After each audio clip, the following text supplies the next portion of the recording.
Hello everyone, welcome to my channel. So this is Adiba. So today I will tell you how do you get 30 plus marks in any exam, in any other bank exam like SBI, IBPS, RRB, Clerk, PO, etc.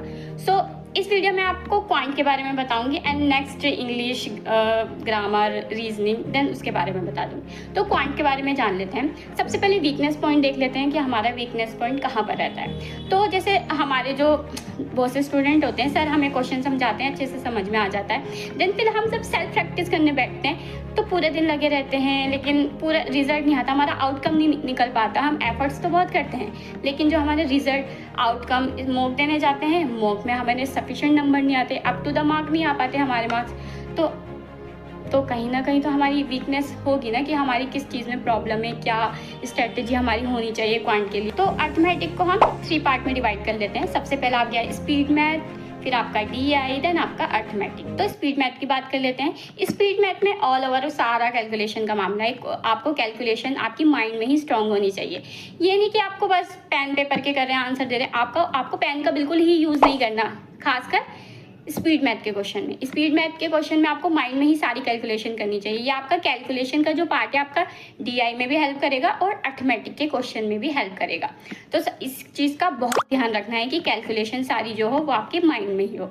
अब हम बात कर लेते हैं अपना arithmetic के question की। तो अर्थमेटिक में आपको कंसेप्ट की अच्छे से क्लैरिटी होनी चाहिए सारे चैप्टर की। तो सबसे पहले आपको रेशियो और परसेंटेज पे ज़्यादा फोकस करना चाहिए क्योंकि इनसे ही सारे चैप्टर कनेक्ट होते हैं। रेशियो परसेंटेज जो आता है आपका DI में भी हेल्प करता है, तो इनकी तो आपको अच्छे से नॉलेज होनी चाहिए, लेकिन बाकी चैप्टर की भी अच्छे से कॉन्सेप्ट क्लैरिटी होनी चाहिए।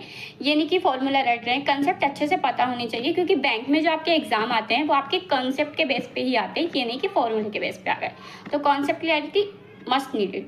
लास्ट में आपका जो रहता है वो DI का पार्ट रहता है। DI में भी आपको अच्छे से प्रैक्टिस करनी होगी। DI में आपको डेली के 5 सेट लगाने होंगे, डेली के। आपको एक भी दिन स्किप नहीं करना है, डेली DI के 5 सेट लगाने हैं। उसमें आपकी एक तो कैलकुलेशन स्ट्रॉन्ग होगी और आपकी DI में स्पीड भी बढ़ जाएगी। क्योंकि आप मानो या ना मानो, आपके जो जितने भी बैंक एग्जाम होते हैं उसमें जो आपकी वेटेज होती है सबसे ज़्यादा DI की और स्पीड मैथ की ही होती है। अर्थमेटिक में तो अगर आपके पास टाइम बचता है तो आप उसमें 1-2 सवाल जो जितने भी कर सकते हो आप देख सकते हो, लेकिन ज़्यादा वेटेज DI और आपकी स्पीड मैथ की होती है। अर्थमेटिक आपका मेंस में काम आता है, लेकिन ये नहीं कि आप अर्थमेटिक को बिल्कुल नहीं करोगे। अर्थमेटिक को आप साथ में लेके चलो। अगर आप अर्थमेटिक के बेसिक के क्वेश्चन करोगे देन उसके बाद ही आपके पास मेंस का टाइम बचेगा और मेंस के भी क्वेश्चन आप अंडरस्टैंड करने लगोगे अच्छे से। तो ये है आज का पूरा वीडियो। अगर आपको रीजनिंग, इंग्लिश, GA बाकी सबकी भी स्ट्रैटेजी चाहिए कि कैसे हम स्कोर कर सकते हैं तो चैनल को लाइक और सब्सक्राइब करना ना भूलें। Okay bye.